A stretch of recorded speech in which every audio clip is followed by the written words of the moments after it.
హృదయపూర్వక నమస్కారాలు తెలియజేస్తూ ఈరోజు రామాయణ ప్రవచన కార్యక్రమానికి ఆహ్వానిస్తున్నాము. అందరికీ స్వాగతం. పట్టేదో పట్టనే పట్టింది, పట్టు నెగ్గేది దాకా అట్లే ఉంటుంటారు.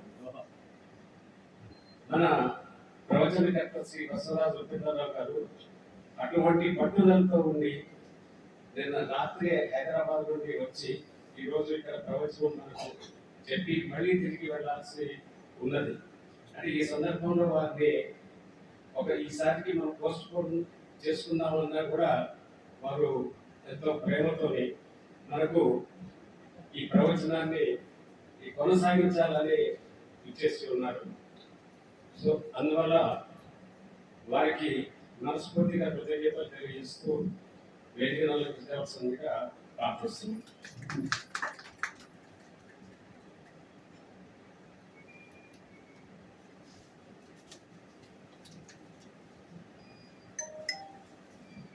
వారిని మన ప్రవచనకర్త శ్రీ బసవరాజు ఉపేంద్రరావు గారిని మన శ్రీమాన్ పిఎస్ రాజన్ గారు వారిని పూలమాలంకృతం చేసి గౌరవించవలసిందిగా కోరుతున్నారు.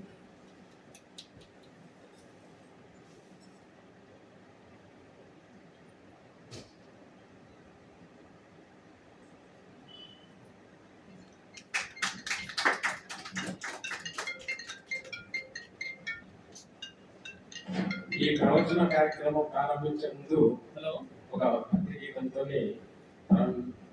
ప్రారంభించుకున్నాము.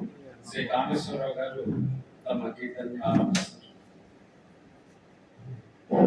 ఆయన సమస్త నమస్కారం. నిజంగా ఉపేంద్రరావు గారు ఈ క్షేత్రంలో దీన్ని బట్టి తెలుస్తుంది. ఆయనకి అర్జెంటుగా హైదరాబాద్లో ఉండవలసి వచ్చింది. కోసం వచ్చి శ్రోతలకు వినిపించాలనే అపను చూసారా. నిజంగా చాలా నిజంగా మానవ దృష్టివంతులో ఆయన ధన్యుడు. చాలా సంతోషంగా ఒక చిన్న అన్నమాచార్య కీర్తనతో మన ఈ కార్యక్రమం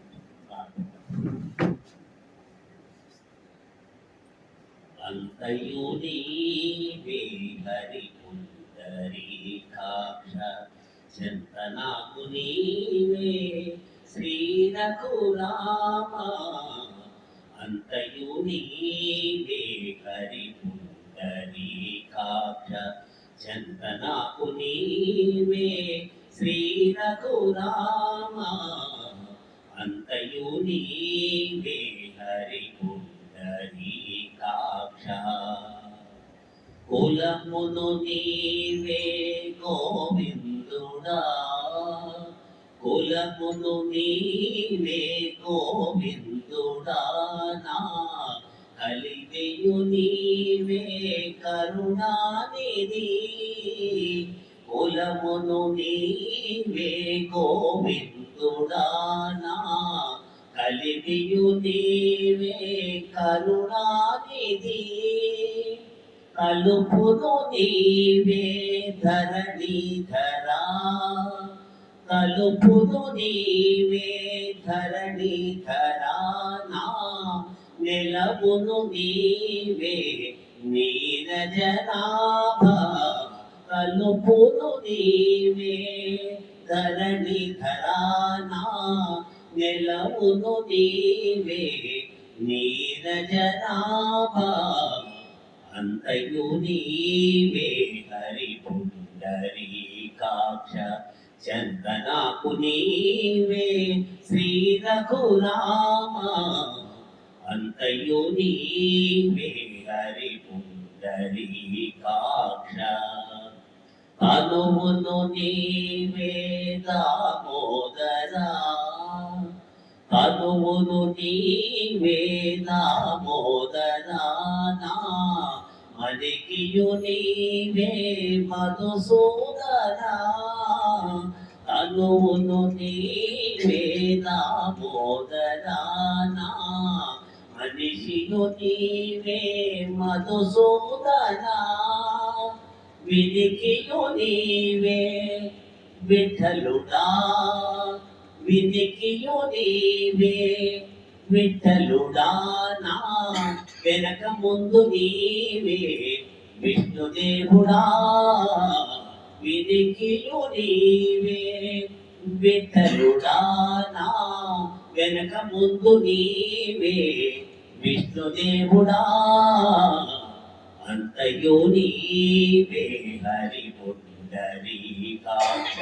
చెంత నాకు నీవే శ్రీ రఘురామ అంతయు నీవే హరి పుండరీకాక్ష పుట్టుకు నీవే పురుషోత్తమా పుట్టుకు నీవే పురుషోత్తమా కోన నట్ట నడుము నీవే నారాయణ పుట్టుకు నీవే పురుషోత్తమా కోన నట్ట నడుము నీవే నారాయణ ఇట్టే శ్రీ వెంకటేశ్వరుడా ఇట్టే శ్రీ వెంకటేశ్వరుడా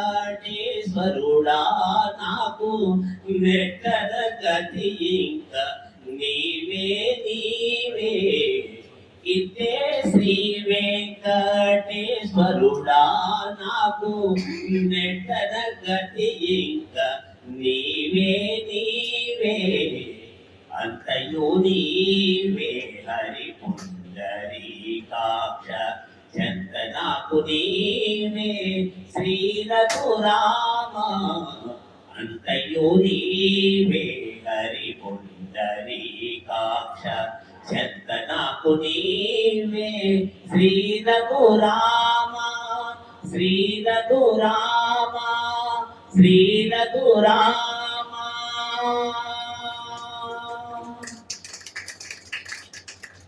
ధన్యవాదాలు.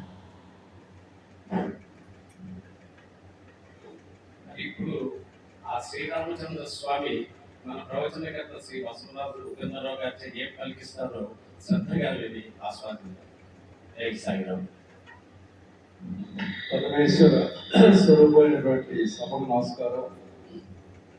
పెద్దలు అత్యంత ఆత్మీయులు నాగేశ్వరరావు గారు చక్కగా కీర్తన ఆలాపించారు. ఇంకా ముందుగా కార్యక్రమాన్ని మొదలుపెట్టుకుందాం. శుక్లాం వరదరం విష్ణుం శశివర్ణం చతుర్భుజం ప్రసన్నవదనం ఛాయేత్ సర్వ విఘ్నోపశాంతయే వాగర్థాయ సంరక్తో వాగర్థ ప్రతిపత్తయే జగత పితరం వందే పార్వతీ పరమేశ్వరం వ్యాసాయ విష్ణు రూపాయ వ్యాస రూపాయ విష్ణవే నమో వై బ్రహ్మనిధయే వాసిష్ఠాయ నమో నమః. శృతి స్మృతి పురాణానాం ఆలయం కరుణాలయం నమామి భగవత్పాద శంకరం లోకశంకరం ఆపదా మహాత్తారం దాతారం సర్వసంపదం లోకాభిరామం శ్రీరామం భూయో భూయో నమామ్యం. మనోజవం మాతృవేగం విజయేంద్రియం బుద్ధిమతాం వరిష్టం వాతాత్మజం వానవేగం ముఖ్యం శ్రీరామదత్తం శిరసా నమామి. సర్వమంగళ మాంగళ్యే శివే సర్వార్థ సాధికే శరణ్యే త్రయంబకే దేవి నారాయణీ నమస్తుతే. భగవద్బంధులారా, మనం అయోధ్యకాండ ఒక రోజు ముగించుకున్నాం. ఈ రామాయణం ఆది కావ్యమైనటువంటి మహాకవి వాల్మీకి మహర్షి రచించినటువంటి ఆది కవి రామాయణం నిజంగా మనకు దొరకటం అనేది చాలా అదృష్టం. యావత్ స్థాన్యంతి గిరయా సరితస్య మహీతలే తావత్ రామాయణ కథా లోకేషు ప్రచరిష్యతి. రామాయణ మహాకావ్యం శతకోటి ప్రవిస్తరం ఏకైక అక్షరం ప్రోక్తం పుంసా మహాపాతక నాశనం అని రామాయణం గురించి చెప్పుకుంటారు. అట్లనే అజాయమానో బహుదా విజాయితీ అనే వేదం చెప్తుంది. అంటే అసలు పుట్టుకే అవసరం లేని మనిషి, పుట్టాల్సిన అవసరం లేని పరమాత్మ ఈ యొక్క దశావతారాలతో 7వ అవతారమైనటువంటి మన విశిష్టమైన అవతారం రామావతారం మన మానవుని ఉద్ధరించడానికి, మానవుని గొప్పతనాన్ని తెలియపరచడానికి స్వయంగా ఆ మహావిష్ణువు దశరథ మహారాజు అశ్వమేధ యాగం అయిపోయిన తర్వాత పుత్రకారుష్టి యాగం చేస్తున్నప్పుడు ఆయన బ్రహ్మగారు దేవతలు అందరూ వచ్చి కూర్చున్నప్పుడు మహావిష్ణువు దేవతలు వీళ్ళందరూ బ్రహ్మగారిని అడిగినప్పుడు మేము రావణాసుడితో చాలా బాధలు పడుతున్నాం అంటే మీ బాధలు తీర్థైన అంటే అప్పుడు మహావిష్ణువు స్వయంగా ఆయన వచ్చి నేనే నా వంశంతో జన్మిస్తాను అని ఆ రావణ్ణి వధిస్తాను. వధించడమే కాకుండా 11,000 సంవత్సరాలు ఈ భూమండలాన్ని పరిపాలించి అసలు మానవుడు అంటే ఏంటి, నరుడంటే ఏంటి, నరుడి గొప్పతనం ఏంటో నేను ముల్లోకాలకి తెలియజేస్తానని శపథం చేసి ఆయన వెళ్ళిపోయినాడు. ఆ సందర్భంలో వేద వేద్య కటే పుంస జాత దశరథాత్మజ వేదం ప్రాజెక్ట్ సాధిత్ సాక్షాత్ రామాయణ ఆత్మ అని కూడా ఒక వేదంలో ఒక శ్లోకం ఉంది. అంటే దీని అర్థం ఏంటంటే పుట్టుకలైనటువంటి పరమాత్మ శ్రీరామచంద్రుడిగా అవతరిస్తే వేదాల్లో ఉన్నటువంటి పరమాత్మ వేద స్వరూపుడు ఆయన శ్రీరామచంద్రుడిగా అవతరిస్తే మనిషిగా అవతరిస్తే వేదమే వాల్మీకి రూపంలో రామాయణాన్ని రాసిందని శ్లోకం అర్థం. వేదమే వాల్మీకి మహర్షి రూపంలో రామాయణాన్ని రచింపజేసి మనకి ఇచ్చినటువంటి ఒక అమృత భాండం వాల్మీకి రామాయణం అనేది. అదేదో మామూలు వస్తువు కాదండి, అమృత భాండం. అది మనం ఎంత తాగినా మనం చెప్పుకున్నాం. అది కర్ణామృతం, లీలాసకుడు కర్ణామృతం రాస్తాడు బాగొట్ట గురించి. అది చెవులతో జరుపుకోవాలి ఆ అమృతాన్ని, రామాయణం అనే అమృతాన్ని మనం చెవులతో జరుపుకోవాలి. మామూలుగా మనం ఏదైనా నోటితో తీసుకుంటాం, కానీ రామాయణం అనే మహాకావ్యంలో ఉన్నటువంటి కథల్ని, విశేషాన్ని, ధర్మాన్ని, సత్యాన్ని, న్యాయం, సేవ, భక్తి ఎన్నో ఉన్నాయి. అందులో లేదు వేద ప్రమాణమైనది. దాన్ని మనం చెవులతో చదువుకోవాలి. అటువంటి వేదమే వాల్మీకి మహర్షిగా వచ్చి రామాయణం రాసిందని పెద్దలు చెప్తారు, శాస్త్రాలు చెప్తున్నాయి. అట్లనే ఈ సృష్టి ఉన్నంత వరకు ఈ నదులు, పర్వతాలు, ప్రకృతి ఉన్నంత వరకు ఉంటాయి. అట్లనే ఈ రామాయణం కూడా అది ఉన్నంత వరకు ధర్మం, సత్యం, ప్రేమ, త్యాగం, భక్తి ఇవన్నీ మన మనుషుల యొక్క జీవితంలో అనుసంధానం కాబట్టి, అందులో ఒక భాగం కాబట్టి మన జీవితాల్ని ధన్యం చేస్తాయని ఖచ్చితంగా నేను అనుకుంటున్నా. నేను కాదు, మన భక్తులందరూ కూడా అనుకుంటున్నారని నేను అనుకుంటున్నాను. ఎందుకంటే అది ధన్యం కావడాలి. మనం రామాయణం చదివితే ఖచ్చితంగా మనం ధన్యులం కావాలి. అంత గొప్ప మహాకావ్యం. పోతలు గారు భాగవతంలో ఆయన మహానుభావుడు పోతలు గారు రాసుకున్నాడు. అట్లే నేను కూడా మరి నేను ఒక పండితుడిని కాదు, లేకుంటే ఒక కవిని కాదు, మామూలు ఉద్యోగస్తుని, ఉద్యోగం చేశా, రిటైర్ అయినా. అందరు మీలాంటి వాడిని నేను. నాకు ఎందుకు ఇట్లా ఈ సంకల్పం వచ్చిందో నాకు కూడా తెలియదు. సరే అట్లా ఆయన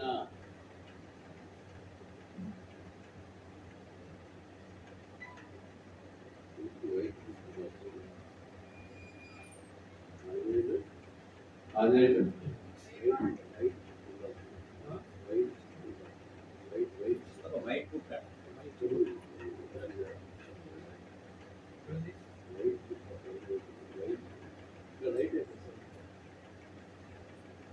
నేను కూడా ఒక చిన్నది పడుకుంటే అంటే నాకు పడుకోవడం ఉన్నప్పటికీ కూడా ఇదే సరిపోతున్నది. మళ్ళీ గురువారం వచ్చిందంటే ప్రిపేర్ కావడం. ప్రవచించేది కొడుకు,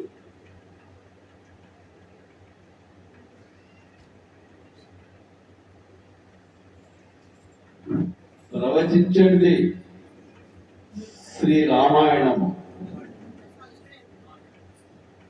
ప్రవచించేది శ్రీ రామాయణము.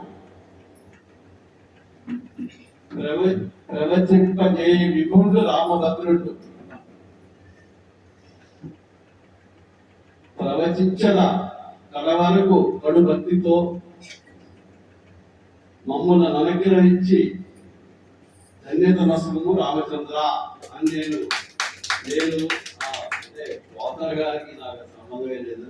పుట్టిగా నాకు అట్లా కొద్దిగా రాసి అలవాటు కాబట్టి నాకు దాని ఆయనేమో పలికరిది బాగా ఉన్నమాట పలికించి విముడు రామభక్తుని పలికిన పవహారం ఒకట పలికర వేరొకటి కాదని ఆయన రాసుకున్నారు పోతనమ్మని. సరే నేను అదే దాంట్లో నాకు అట్లా అనిపించింది, నేను కూడా రాసున్నా.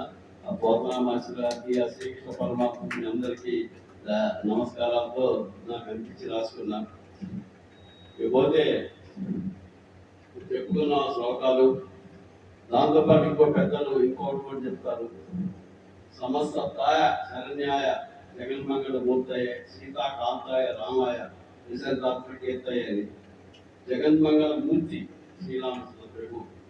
అటువంటి ప్రభు సీతాకాంతాయ రామాయ సీతాదేవి పత్రిన రామచంద్ర ప్రభుత్వ శరణు ఇచ్చేటటువంటి జగన్మంగళ మూర్తి అయిన శ్రీరాముడిని కూడా మనం వేడుకోవాలి. అటువంటి సీతారామచంద్రుల కథని అంటే కథ కాకుండా కథ చాలా ఉంటాయి. సీతారాముడు అంటే ఒక ఆదర్శమైన జీవితం. సీత వేరు రాముడు వేరు కాదు. మనకి ముందు వెళ్ళే ఘట్టాల్లో వాళ్ళిద్దరి యొక్క వృత్తి ప్రవృత్తులు మనం తెలుసుకుంటాం. వాళ్ళిద్దరు ఒకటే, మనసు ఒకటే ఉంటుంది. సీత వేరు రాముడు వేరు కాదు. సీత హృదయంలో రాముడు ఉంటాడు, రాముడు హృదయంలో సీత ఉంటుంది. అందుకనే మనం వివాహాలు చేసుకునేటప్పుడు కూడా ఖచ్చితంగా వాళ్ళ పేర్లే మనం వేసుకుంటాం. అయితే మన గత వారంలో మందర పాత్ర వచ్చేసింది. ఆ మందరకి చెప్పిన మాటలు విని కైకేయి మొదట్లో చాలా బాగుంది. ఎందుకంటే రాముడు శ్రీరాముడు ఎంతో భర్తలు కూడా మందరికి కైకేయికి అంతే, ఏమాత్రం తేడా లేదు. కైకేయికి భర్తలు ఎంతో శ్రీరాముడు కూడా అంతే. ఈ మందరం వచ్చి చెప్పినప్పటికీ కూడా ఉద్దిష్ట మూడే ఈ శేషేన దైత్యం అభివర్తయ్యని లే మూడు రాలా లే ఇక్కడ పడుకున్నాం, అక్కడ చాలా ప్రమాదమైన అన్నా కూడా ఆ మాంసంతో తప్ప మీద పడుకోని చెప్పి ఏం జరిగింది ఏంటంటే ఇట్లా ఈ రకంగా జరిగిందని చెప్పినప్పుడు నాకు భర్తలు రాముడు అంటే వేరు కాదు, ఇద్దరు ఒకటే.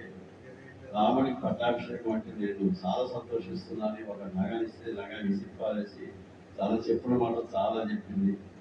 అవన్నీ మనం చెప్పుకున్నాం. దశరథ మహారాజు గారు అవన్నీ మర్నాటికి పుష్యమి నక్షత్రం కర్ణాటక లగ్నం పుష్యమి నక్షత్రంలో ఈ మంచి ముహూర్తము ఉన్నప్పుడు అన్ని ఏర్పాట్లు అయిపోయి ఆయన ప్రతిరోజు ఎన్ని కార్యక్రమాలు రాజ కార్యక్రమాలు ఇచ్చినా కైకేయి అంతఃపురానికి ఆయన వచ్చి రాత్రి బస చేసి మళ్ళీ ఉదయాన్నే తన కార్యక్రమాలు తన అంతఃపురానికి వెళ్తాడు. అదే ప్రకారంగా కైకేయి అక్కడికి వచ్చాడు. అక్కడికి వచ్చినప్పుడు ఎప్పుడు వచ్చినా కూడా కైకేయి ఎదురు వస్తుంది దశరథ మహారాజు. కానీ ఆ రోజు ఎదురు రాలేదు. ఎందుకని కైకేయి ఎదురు రాలేదు అని అక్కడ ఉన్నటువంటి ఆ దాసిని అడిగితే కోపగృహంలో ఉందని చెప్పారు. ఆ కోపగృహానికి వెళ్ళారు. వెళ్ళి ఎందుకు నువ్వు అట్లా ఉన్నావు, ఏం జరిగింది, ఏమన్నా అనారోగ్యంగా ఉన్నావా, అనారోగ్యంగా ఉంటే చెప్పు, మన దగ్గర అంతా వైద్యులు ఉన్నారు, ఎవరిని కావాలంటే వాళ్ళని పిలిపిస్తారు, లేకుంటే ఎవరినన్నా వధించాలా, ఇంకేమన్నా చేయాలా, ఏం కావాలి, ధనధాన్యాలు కావాలా, మనులు కావాలా, రత్నాలు కావాలా, హారాలు కావాలా అని ఆమెని ముందు తన ఒళ్ళో తలబెట్టుకొని లాలిస్తాడు. అయినా కూడా మందర చాలా గట్టిగా చెప్తుంది, ఇవన్నీ చేస్తాడు. నువ్వు ఎట్టి పరిస్థితుల్లో కూడా ఆయన అన్నే వాక్యాలు కానీ ఆయన లాలింపు కానీ నువ్వు ఎట్టి పరిస్థితుల్లోనూ నువ్వు తలవక్కక నువ్వు ఏదైతే 2 వరాలు, ఆ 2 వరాల్లో ముఖ్యమైనది రాముడు వెళ్ళిపోవడం అత్యంత ముఖ్యం. ఎందుకంటే రాముడు కనుక ఉండి భక్తుడు పట్టాభిషేకం అంటే అది నడవదు. రాముడు ఉండగా భక్తుడు ఏం చేయలేడు. అందుకని 2 వరాలు ఖచ్చితంగా నువ్వు అడగాలి. భక్తుడికి పట్టాభిషేకం, రాముడు 14 ఏళ్ళు అరణ్యవాసానికి వెళ్తాడు. అంటే కైక తెలవదు కదా దశరథుడి పాపం అడుగుతుందని అని మళ్ళీ ఏం చేశాడు, నీకు ఏం కావాలో చెప్పు, నీకు ఏం కావాలంటే అది ఇస్తా. మనం కూడా కొన్ని కొన్ని అపార్థాలను వరాలు ఇస్తుంటాం. మనం కూడా ఇంట్లో కానివ్వండి, లేకుంటే ఆఫీస్లోనో బయటనో, అసలు అది వాడు అడిగేది ఏంటో తెలవకుండా నీకు ఏది కావాలంటే అది ఇస్తా, నీకు ఏదంటే అది మనం కూడా అంటూనే ఉంటాం. పెద్దలు మీ అందరికీ తెలుసు. అది ఇచ్చేటప్పుడు ఆలోచించకుండా ఆ యొక్క పర్టిక్యులర్ టైంలో మనకి ఏదో సంతోషం అనిపించో, లేకుండా అతని మీద ప్రేమ అనిపించో మనం ఇస్తుంటాం. అట్లనే ఈయన కూడా నువ్వు ఏదంటే అది ఇస్తా. ఇంకా ఇంకోటి కూడా చెప్తున్నా, నేను ఒట్టు పెడుతున్నా, నువ్వు ఖచ్చితంగా నీకు. ఎందుకంటే రాముడికి దశరథుడికి ఏముందంటే, ఏదన్నా రేపు పట్టాభిషేకం పెట్టుకున్నా, యవరాజు పట్టాభిషేకం, సకల గుణాభిరాముడు, రాముడు చాలా ఇష్టమైన వాడు. ప్రజలందరూ రాముడు రాజు కావాలని కోరుకున్నారు. వాళ్ళందరికంటే తను ముందు కావాలని కోరుకున్నాడు. రాముడు రాజు అయితే చూసి తృప్తిగా తను సాధించి స్వర్గానికి వెళ్ళాలని దశరథ మహారాజు యొక్క వాంఛ, కోరిక తీరబోతున్నది. ఈ తీరబోతున్నప్పుడు చిన్న ఉపద్రవం, దీన్ని మనం ఎందుకు దీన్ని పెద్ద చేసుకోవాలి? మనం కూడా సహజంగా అంతే ఉంటాయి. ఏదైనా వచ్చినప్పుడు చిన్న చిన్న ఇవి వస్తాయంటే మనం దాన్ని తీర్చేసుకుంటాం. ఉదాహరణకి మనం ఇప్పుడు ఈ మధ్య చూస్తున్నాం, ఈ పెళ్లిళ్ళు జరిగినప్పుడు, ఏదన్నా శుభకార్యాలు జరిగినప్పుడు కొంతమంది వస్తుంటారు డబ్బులు అడగడానికి. సరే, వాళ్ళు ఎవరైనప్పటికీ, వాళ్ళు ఏ జాతి వాళ్ళైనప్పటికీ వాళ్ళని చాలా గొడవ చేస్తారు.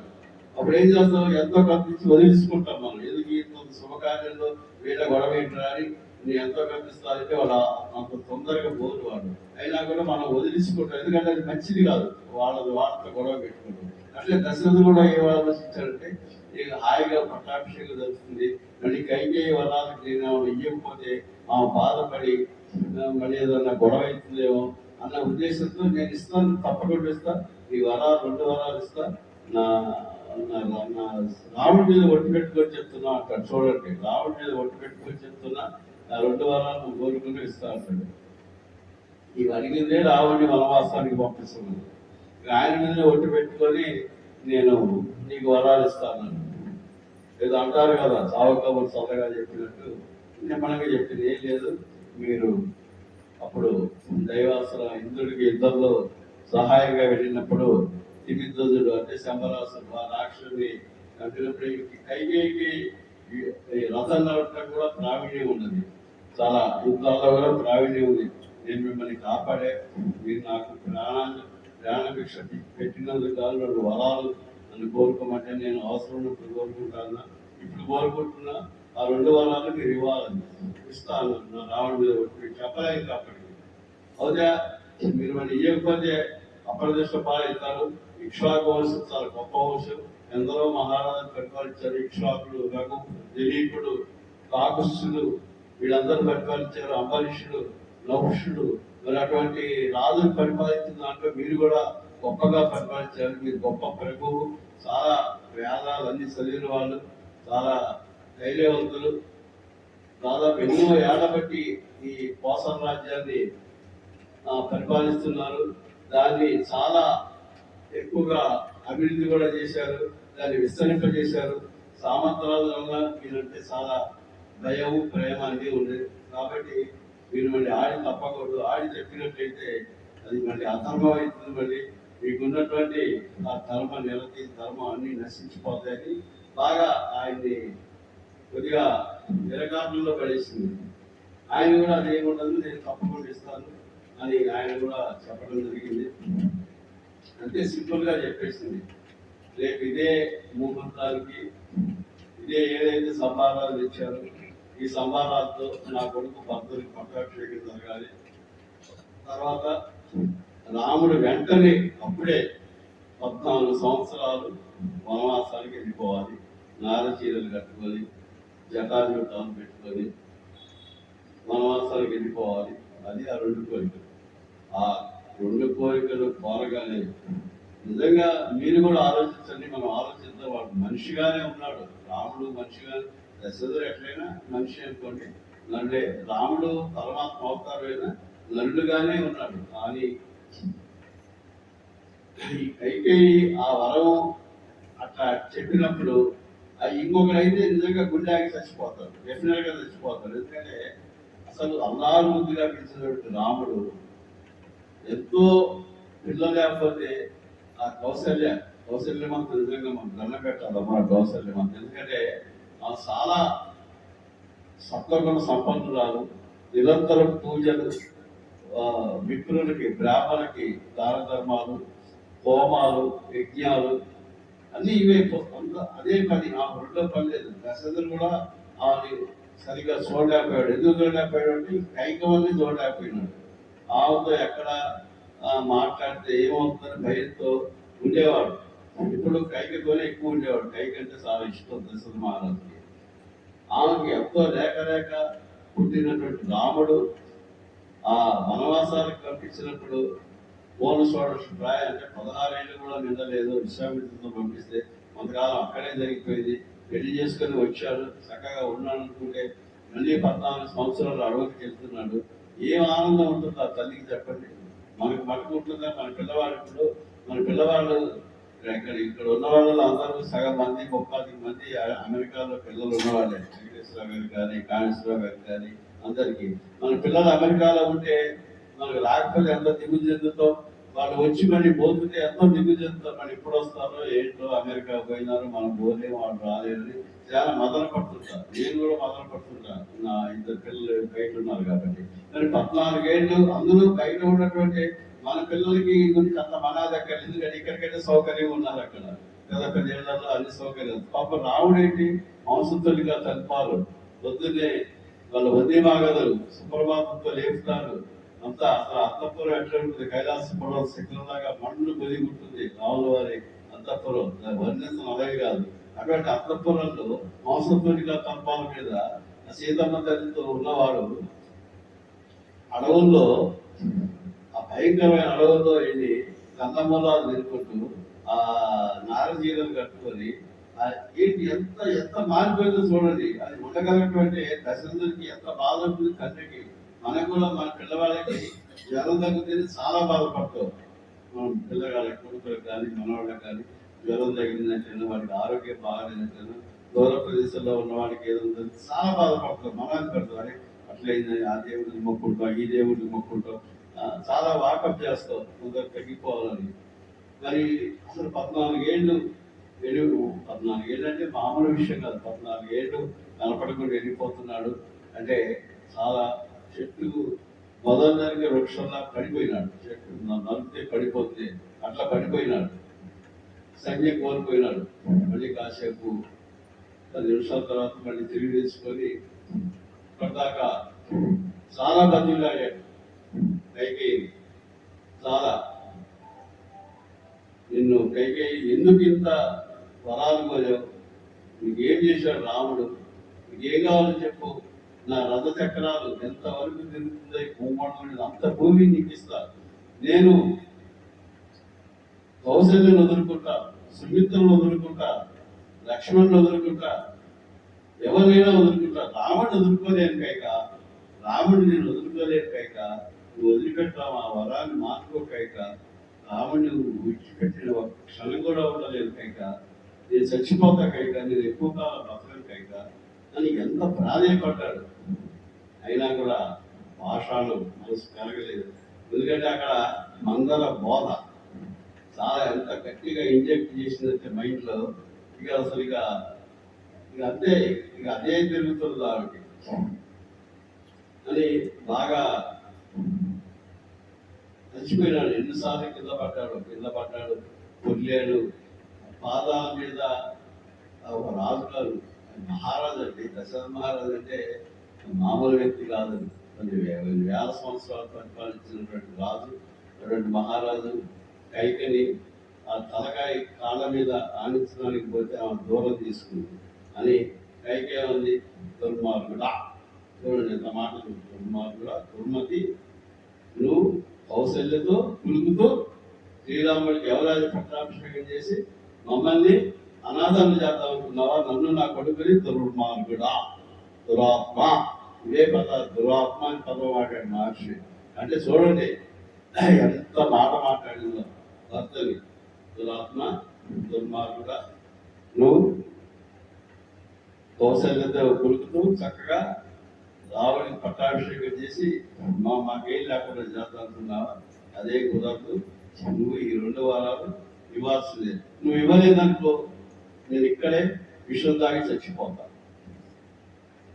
నేను బతకను. నువ్వు ఆడి మాట తప్పినవాడు కాబట్టి నేను చచ్చిపోతాను. ఇక్కడే చచ్చిపోతాను. నేను బతికుండటం అనవసరం అని మళ్ళీ బ్లాక్ మెయిలింగ్ ఇప్పుడు కూడా సమాజంలో చేస్తూనే ఉన్నారు. అందరికీ పెద్దలందరికీ తెలుసు. ఇప్పుడు కూడా అట్లాంటి బ్లాక్ మెయిల్ జరుగుతూనే ఉన్నాయి. ముఖ్యంగా ఇది మనం రామాయణం నుంచి మనం నేర్చుకోవాల్సింది. ఇది చాలా ఇప్పటికి కూడా ఉన్నారు కాబట్టి ఇటువంటి వాళ్ళు ఎంత అనర్థం ఉందో, ఎంత ప్రమాదం ఉందో. నేను కూడా కొన్ని కేసులు వినడం జరిగింది. సినిమాకి రాలేదని ఆత్మహత్య చేసుకున్న వాళ్ళు ఉన్నారు. నన్ను ప్రేమించలేదని శంకన వాళ్ళు ఉన్నారు. ఏంటి అది చాలా దారుణమైన విషయాలు. అవన్నీ ఉద్రేకంతో కూడినవి. కామోద్రేకం, ఉద్రేకంలో కామోద్రేకం. అది షడ్వర్గాలు మనం మాట్లాడుకున్నాం కదా. కామ క్రోధం. ఆ కామం పెరిగినప్పుడు ఆ క్రోధం కూడా దాని పక్కనే ఉండే కామ క్రోధాలు పెరిగి వారికి ఏం చేస్తున్నాడో తెలియదు. వాడు ఆ కామ క్రోధంలో అసలు ఎట్లయిపోతున్నాడో తెలవకుండా చాలా గందరగోళం ఉంది. ఇప్పుడు పాపం దశరథ పరిస్థితి కూడా సన్నిపాత రోగి అని మహర్షి రాశాడు. సన్నిపాత రోగి అంటే మన ఏమంటారు పెరాలసిస్ లాగా ఆ వణుక్కుంటూ సన్నిపాత రోగి అని పడిపోయినాడు. పడిపోతున్నాడు, వేస్తున్నాడు, ప్రాధేయపడుతున్నాడు. మానుకోకైక నా అందాల రాముడు, సుగులాబి రాముడు, ఎన్ని గుణాలు ఉన్నాయి తెలుసా రాముడి దగ్గర. చాలా గుణాలు ఉన్నాయి.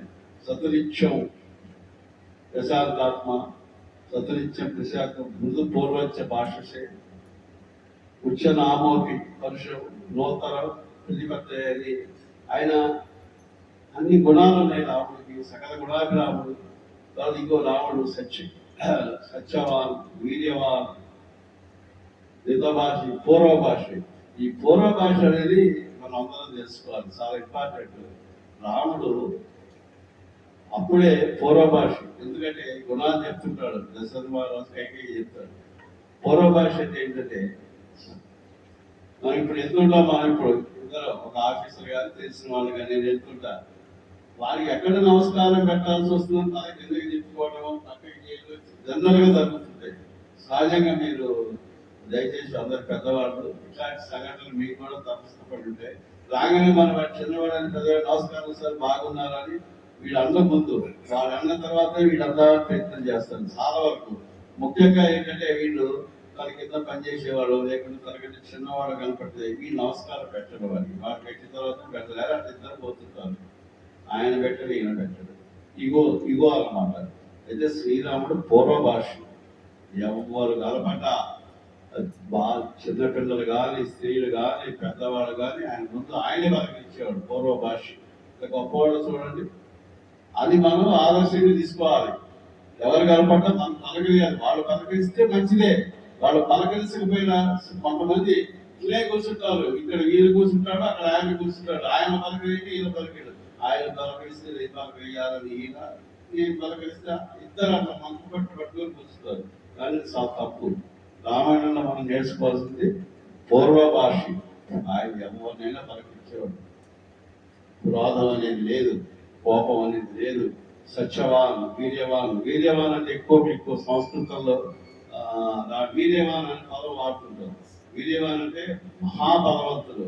ఎంత బలవంతుడు అంటే ఒక 100 మంది సైనికులు వచ్చి మన మీద పడ్డా వాళ్ళని బట్టి మళ్ళీ 100 మంది వచ్చినా వాళ్ళని ఎదుర్కొనే శక్తి గలవాడే వీర్యవాన్.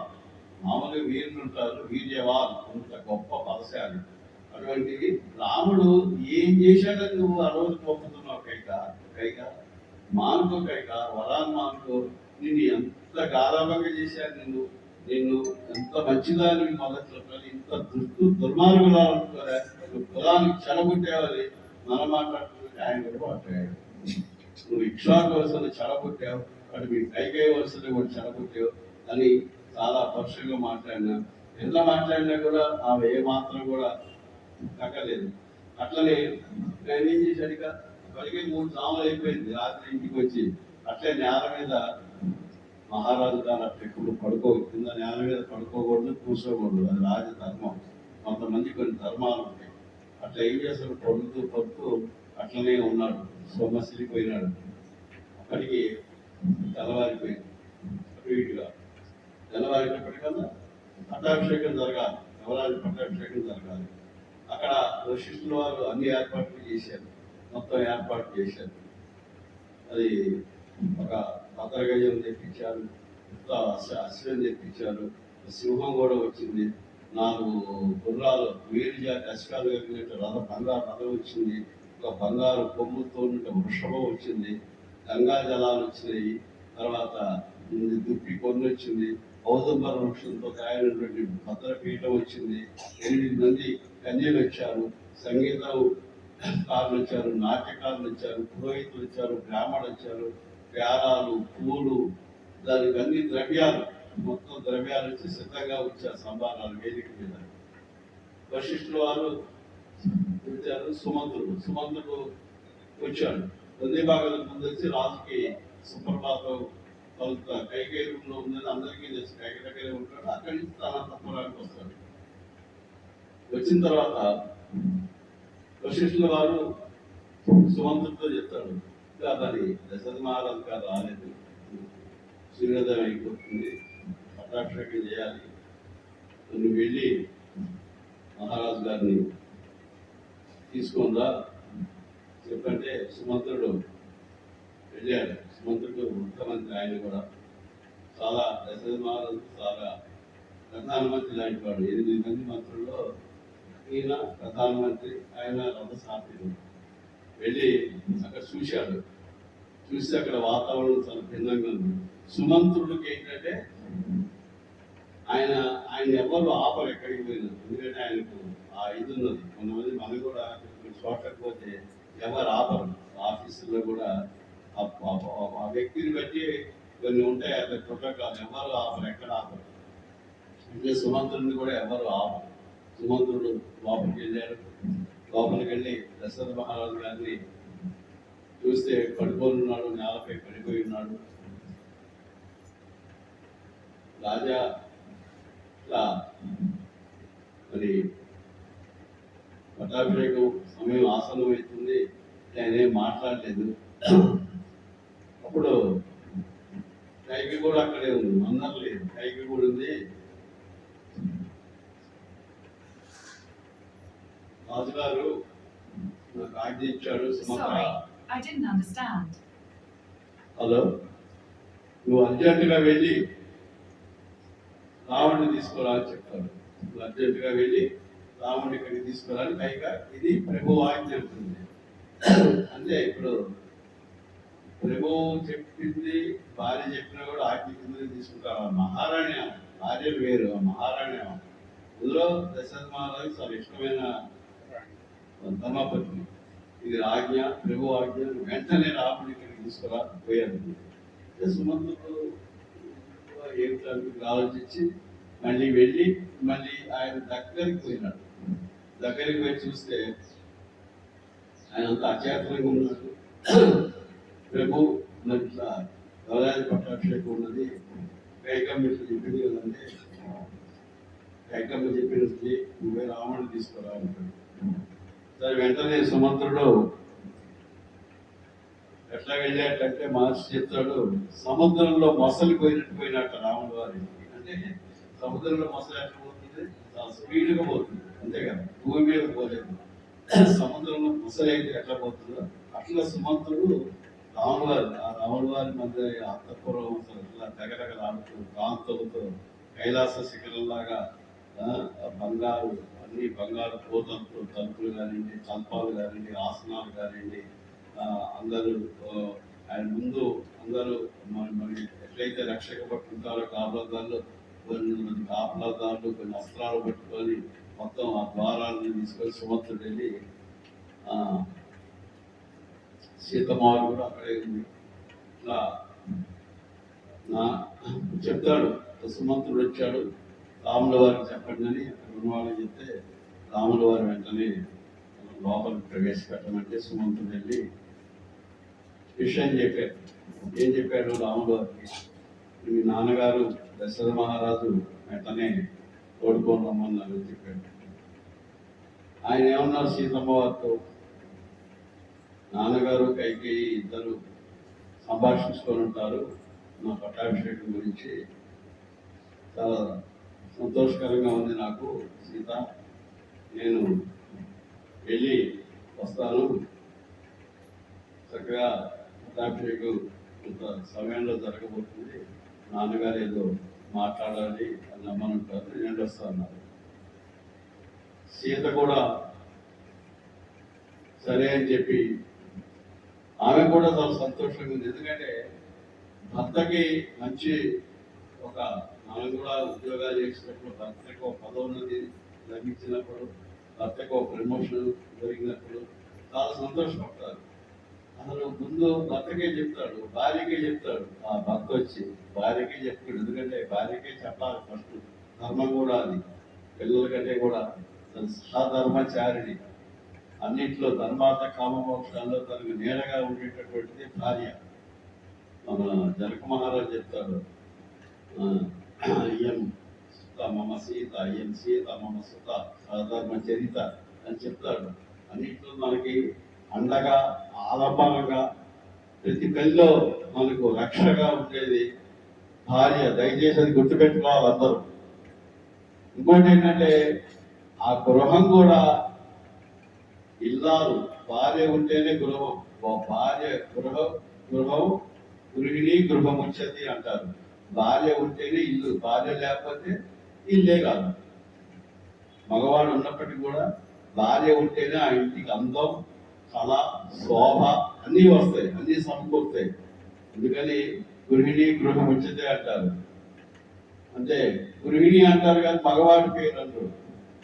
సినిమాలు కూడా ఉన్నాయి, ఇల్లు ఇల్లాలు అని సినిమాలు కూడా ఉన్నాయి. ఇల్లు ఇల్లాలు అంటే ఇల్లు భర్త ఇంటివాడు అనే సినిమా లేదు, ఇల్లు ఇల్లాలు అనే సినిమా ఉంది. అట్లే ఆ భార్య కూడా వెళ్ళేటప్పుడు సీతమ్మ తల్లి ఆ కూడా చాలా సంతోషపడ్డది. ఇట్లా దశరథ మహారాజు గారు పిలిచారు, ఇంకా నా భర్తకి సేపట్లో నా భర్త యువరాజు అయిపోతాడు, పట్టాభిషిక్తుడు అవుతాడు, వచ్చి శ్వేత గుర్రాలు, భద్ర గజాలు, సైనిక, అంటే ఆ హోదా పెరిగిపోతుంది కదా. ఇప్పుడు మామూలుగా ఉన్నాడు, ఇప్పుడు యువరాజు అయినప్పుడు ఏమవుతుంది, అన్ని హోదాలు ఆటోమేటిక్ వస్తాయి. మనకు ఉన్నటువంటి ఇప్పుడు ఈ మినిస్టర్లు, క్యాబినెట్ మినిస్టర్లు, వాళ్ళు వీళ్ళు, వీళ్ళకి ఎట్లా హోదాతో పాటు సౌకర్యాలు వస్తాయో వీళ్ళకి కూడా అన్ని సౌకర్యాలు వస్తాయి అని సంతోషపడుతూ ఆ గుమ్మం దాకా వచ్చి, మీరు ఆ యొక్క దుప్పి కొమ్మతో ఉన్నప్పుడు చూడాలని నా కోరిక ఉంది, కృష్ణాజిని ధరిస్తే చూడాలని కోరిక ఉంది, ఆ భద్రగజ మీద ఎక్కితే చూడాలని కోరిక ఉంది, ఆ ఛత్రం కింద ఉంటే చూడాలని నా కోరిక ఉంది, నిజంగా నేను ఎంత అదృష్టవంతురాలి అని చెప్పి మీకు అందరూ దిక్పాలకులు, తూర్పున ఉన్నటువంటి ఇంద్రుడు, దక్షిణాన ఉన్నటువంటి యముడు, పశ్చిమాన ఉన్నటువంటి కుబేరుడు వరుణుడు, ఉత్తరాన కుబేరుడు, వీళ్ళందరివి మీకు వాళ్ళ ఆశీస్సులు దీవెనలు మీకు ఉంటాయి. మీరు చాలా గొప్పగా పరిపాలిస్తారు రాజ్యాన్ని. మీరు చాలా ధర్మ నేర్పులు, బాగా ధర్మం న్యాయం తెలిసిన వాళ్ళు, ప్రజల బాగోగులు తెలిసిన వాళ్ళు, మీకు శుభం కలగాలని మంగళవాక్యాలు పలికి అది ఆమె కుమ్మం దాకానే వస్తుంది, బయటికి వెళ్ళదు. అంటే రామాయణంలో పెద్దలు కూడా చెప్తారు, శాస్త్రులు అంటే ఏదైనా ఒక శుభకార్యానికి వెళ్ళినప్పుడు భర్త ముందు పోవాలి, భార్య వెనక ఉండాలి. అందుకని భార్య ముందు పోయి భర్త వెనక్కి వస్తే అది అశుభం అవుతుందని పెద్దలు చెప్పగా విన్నాను. అది నేను మళ్ళీ మీతో చెప్తున్నాను, శాస్త్రాల్లో కూడా ఉన్నది, వేదాలు. అంటే గుమ్మం దాకానే వెళ్ళాలి భార్య, గుమ్మం దాకా వెళ్ళి పంపించాలి. భర్త మనం బయటికి వెళ్ళేటప్పుడైనా కూడా భర్త బయట ముందు వెళ్ళాలి, వెనక భార్య వెళ్ళాలి. అది శుభప్రదమైనటువంటి నడక. భార్య ముందు వెనక వెళ్ళి భర్త వెనక వెళ్తే అది అశుభం, శుభప్రదం కాదని చెప్తారు. అయితే ఇక రాముల వారు వెళ్ళాడు, సుమంత్రుడిని తీసుకొని రాముల వారు అంతఃపురానికి రాజవీధుల నుంచి పోతుంటే రాజవీధులని కిటకిటలాడిపోతున్నాయి. అంటే తెలుసు కదా పట్టాభిషేకం వస్తుందని, అందుకని కిటకిటలాడిపోతున్నాయి మొత్తం జనంతో, తర్వాత సచివులతో, తర్వాత బ్రాహ్మణులతో, పౌరులతో, జానపదులతో కళాకారులతో సంగీత వారితో అద్భుతం ఆడిపోతుంది. కిటకిటలు ఆడిపోతుంటే ఆ రాముల వారు పోతుంటే అందరూ జై జయతో జయ జయ ద్వారాలు చేశారు.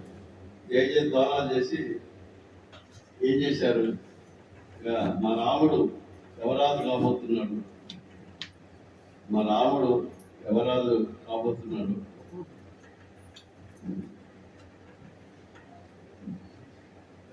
ఒక్క నిమిషం ప్రసాద్,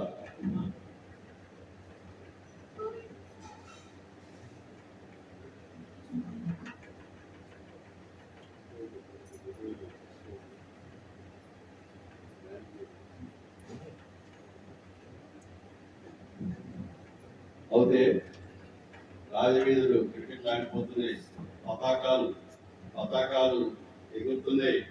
అందరూ ఆనందంతో గుడ్డలు పెడుతున్నారు, స్త్రీలు నాట్యం చేస్తున్నారు, అంగళ్ళు అంతా. కొంత సమయంలో శ్రీరాముడు, మా రాముడు, గుణాభిరాముడు, సకల గుణాభిరాముడు పటాక్షుడు యువరాజు కాబోతున్నాడు, మన కష్టాలన్నీ తీరుతాయి అని అత్యంత ఉత్సాహంగా ఆనందభరితంగా చాలా ఇదిగా ఆయన పోతుంటే నీరాజనం పలికారు. శుభం కలగాలని, నీకు శుభం జరగాలి, నువ్వు చాలా గొప్పవాడివి అని చెప్పారు.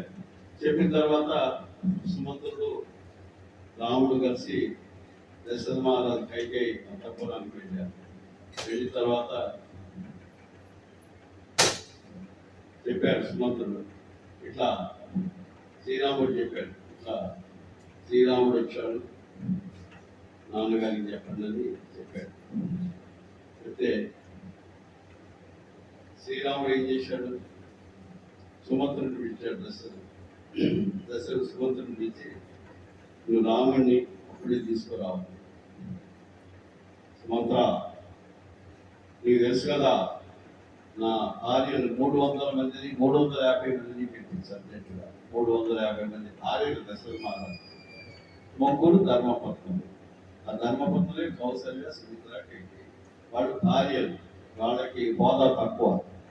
ఇప్పుడు మనం కూడా, మీకు కూడా పెద్దలు అందరికీ తెలుసు, మనం కూడా సంకల్పంలో భార్య చెప్పం కదా, ధర్మపత్ని సమేతస్య, భార్య సమేతస్య అనం, ధర్మపత్ని సమేతస్య. ధర్మపత్ని అంటే ధర్మంగా మనకి పచ్చినది, భార్య అంటే చాలా అర్థాలు ఉన్నాయి. సరే, ఇప్పుడు అప్పటితో అనుకోండి, మరి గొడవలు అయితే నువ్వు అర్జెంటుగా ఆ 350 మందిని తీసుకోరా. ఎందుకు దశరథుడు అట్లా అన్నాడంటే, కనీసం వాళ్ళని చూసైనా కైక మారుతుందేమో అని. అంటే ఎంబటే సుమంత్రుడు వెళ్ళి, వాళ్ళకి సపరేట్ అంతఃపురం ఉంది, రాజుగారి 350 మంది భార్యలకు కూడా సపరేట్ రూమ్స్ వ్యవహారం ఉంది. మనకు ఇప్పుడు తిరుపతిలో తిరుమల డార్మెటరీ రూమ్స్ ఉంటాయి మామూలుగా, అంటే కాటేజీలు కాకుండా అందరు పడుకోవడానికి కూడా ఉంటాయి. ఇప్పుడు వాళ్ళకు కూడా అట్లనే అంతఃపురంలో వాళ్ళకు కూడా ఆ 350 మందికి వాళ్ళు కూడా ఈయన భార్యలే కదా, వాళ్ళకు కూడా మంచిగా వాసాలు, అది వ్యవహారాలు అన్ని వస్తువుతో కూడినటువంటి ఉన్నాయి. వీళ్ళు ఎంబటే కబురు పప్పారు. వాళ్ళందరూ వాళ్ళకి తెలిసి వాళ్ళు ఏడ్చుకుంటూ వచ్చారు. వాళ్ళందరూ వచ్చారు. వచ్చినప్పుడు వాళ్ళందరి ముందు నిలబెట్టి అప్పుడు కూడా కైకిని మళ్ళీ బతిమలాడాడు. కైకా, ఇంతమంది వచ్చారు, ఇప్పుడు రాముని పిలువ అంటాడు. అప్పుడు రాముని పిలుస్తాడు. రాముడికి అర్థం కావట్లేదు, వీళ్ళందరూ ఎందుకు పిలిచాడు, నాన్నగారు నన్ను రమ్మన్నాడు కదా, వీళ్ళందరూ ఎందుకు వచ్చారు అని పిలిస్తే, అసలు ఈ సంగతి ఇట్లా వనవాసము, కోరికలు కౌసల్యకి తెలవదు, సుమిత్రకి తెలవదు, లక్ష్మణుడికి తెలవదు, సీతకి తెలవదు, వశిష్ఠుడికి కూడా తెలవదు, ఎవరికి తెలవదు, రాముడికి కూడా ఇంకా తెలవదు, సుమంత్రుడికి కూడా తెలవదు. అయితే వీడు వెళ్ళిపోయిన తర్వాత రాముడు వచ్చి చూస్తే వల ఏడుస్తున్నాడు. రాముడిని చూసి దశరథ మహారాజు ఏడుస్తున్నాడు. దశరథుడికి ఏం అర్థం కాదు, అచేతనుడు అయిపోయినాడు. కానీ ఎక్కడ మనసు బుద్ధుడైనట్టు కానీ విచలితుడైనట్లు కానీ ఎక్కడా కనపడలేదు. మామూలుగానే ఉన్నాడు. అది రాముడు గొప్పతనం. అదే మనమైతే తండ్రి ఏడ్చినా, కొడుకు ఏడ్చినా ఒక్కసారి మనం కూడా కొద్దిగా కళ్ళు తుడుచుకోవడం, ఇబ్బంది పడతాం. కానీ రాముడు అట్లా వెళ్ళలేదు, మామూలుగా ఎప్పట్లాగానే ఉన్నాడు. నాన్న ఏంటి నన్ను పిలిచారు, నాతో మాట్లాడట్లేదేంటి, ఎందుకు మాట్లాడడం అంటే ఆయన ఏం మాట్లాడారు, మౌనంగానే ఉన్నాడు. అప్పుడు కొంతకాలం అట్లా ఉన్న తర్వాత కైకి ఉంది, కైకని అడిగాడు. అమ్మ అమ్మ అనే పిలుస్తాడు కైకిని కూడా. కైకమ్మ అమ్మ ఏంటి నాన్నగారు నాతో మాట్లాడలేదు, ఇప్పుడు వచ్చినా ప్రియగా మాట్లాడేవారు, ఇప్పుడు ఎందుకు మాట్లాడట్లేదంటే ఆమె చెప్తుంది. చూడండి ఎంత చమత్కారంగా చెప్తుందో దశలు. అంటే ఇట్లా ఇక్కడ మన సమాజంలో కూడా, మన ఇళ్లలో కూడా, మన కుటుంబాల్లో కూడా కొంత ఇట్లాంటి జరుగుతుంటాయి, ఖచ్చితంగా జరుగుతుంటాయి. కొన్ని ఇట్లాంటివి కూడా నేను కూడా నా దృష్టికి వచ్చిన ఉన్నాయి. ఇంట్లో ఉంటాడు, ఇంట్లో ఉంటే వాడు ఏమి సార్ మా వారు లేదు 3 రోజులు దూరిపోయిందంట, వాటి చెప్పులు ఉన్నాయి కదా అంటాడు. వాడు ఎంక్వైరీ చేసే వస్తాడు, ఇంట్లో ఉన్నాడని తెలియదు, ఏదో డబ్బులు ఇవ్వాలి, ఏదో ఉంటుంది, ఏదో గొడవ అడిగితే లేడండి మా వారు లేరండి, నేను కూడా ఫోన్ రోజు చేస్తూనే ఉన్నా అంటాడు. వాడు తొలి చూస్తుంటాడు కిటికీ నుంచి పోయినాడా ఉన్నాడు అని. అది వీడికి తెలిసి వీడి పక్కనే ఉంటాడు, అమ్మ పోయినాడు అనుకోగానే బయటికి లాగానే మళ్ళీ వాడు వస్తాడు. ఇట్లా కొన్ని జరుగుతుంటాయి. అట్లనే కైకి కూడా ఏం లేదు ఆయన, రాత్రి అంతా మీ నాన్న ఈ పట్టాభిషేకం జరుగుతుందన్న ఉత్సాహంతో, చాలా ఉత్సాహంగా ఉన్నాడు మీ నాన్న. ఆ ఉత్సాహంతో ఏంటంటే అట్లా నిద్రపోకుండా ఉన్నాడు, ఇప్పుడే నిద్ర పెట్టింది, అందుకనే మాట్లాడలేకపోతున్నాడు అని అందమైన అబద్ధం ఆడింది. అబద్ధం కూడా అందంగా ఆడింది. రాముడు కూడా ఆ దశలో అనుకుంటాడు, అబ్బాయి ఎంత చమత్కారంగా మాట్లాడింది కైక, ఎంత దుష్టురాలు, దుర్మార్గురాలు, కఠినాత్మురాలు, ఆపాత్తురాలు, చాలా పదాలు వాడు. ఇంత దుర్మార్గం వాడిని నా కొడుకుని అడవులు పంపిస్తాడు, ఏం తప్పు చేశాడో నా కొడుకుని అడవులకు పంపిస్తున్నాడు, నా కొడుకు ఏ ద్రోహం చేశాడు, ఎంత మంచివాడు, ఎంత ప్రజల్లో ఎంత పేరున్నవాడు, ఎంత దయామయుడు, ఇతరులకు కష్టం వస్తేనే భరించలేని వాడు. నాకు నేను వరాలు ఇచ్చా కాబట్టి ఇది ఖచ్చితంగా వెళ్తాడు, అడవులకి వెళ్తాడు, వనవాసానికి ఉండమన్నా ఉండడు, ఇది నేను చచ్చిపోతా, నేను నాకు బ్రతుకు లేదని మనసులో బాధపడుతున్నాడు. అంటే దానికి అంత బాధపడేందుకు అమ్మ కైకి ఏమైనా తప్పు జరిగిందా, నాన్నగారికి నా వల్ల ఏమన్నా ఇబ్బంది జరిగిందా, ఇంకేమన్నా నాన్నగారి సరిగ్గా చూసుకోలేదా, ఒకవేళ నా చిన్నారి తమ్ముడు భక్తుడు శత్రువుడు వాళ్ళకేమైనా ఇబ్బంది జరిగిందా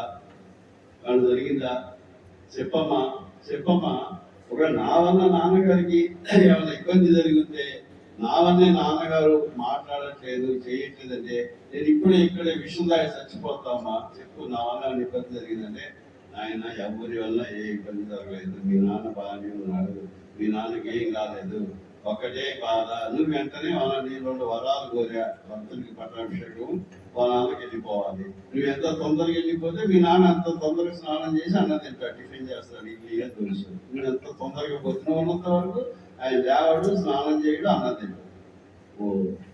దానికోసం ఉందమ్మా, నువ్వు ఇక్కడి నుంచి ఇటే వెళ్తామా, ఇక్కడి నుంచి ఇటే నేను వెళ్తా వనానికి, దానికోసం నాన్నగారు ఇంత కుమిలిపోవాలా, ఇంత బాధపడాలా, నాన్నగారు అవసరమా అమ్మా కైకమ్మా,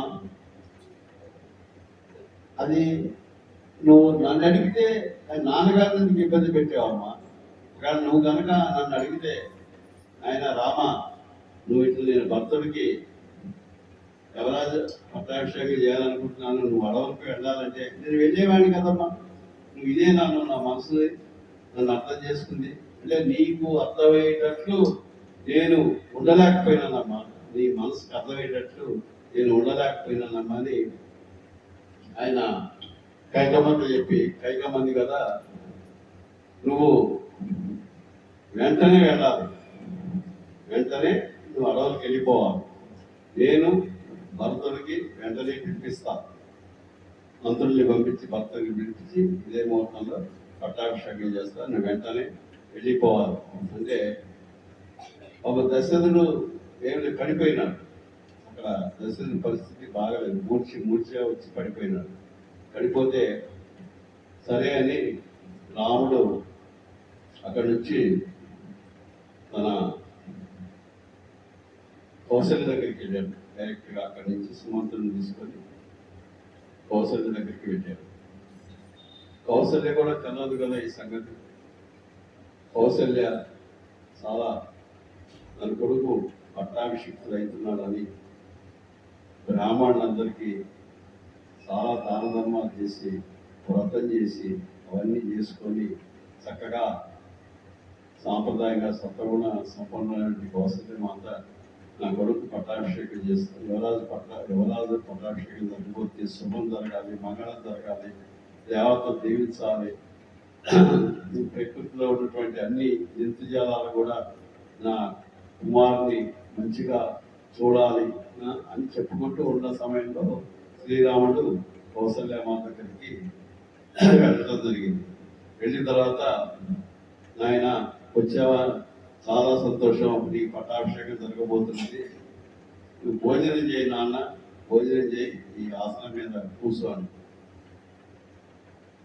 రాముడు అన్నాడు, అమ్మా నేను భోజనం చేయని ఆసనాన్ని ముట్టుకున్నాడు.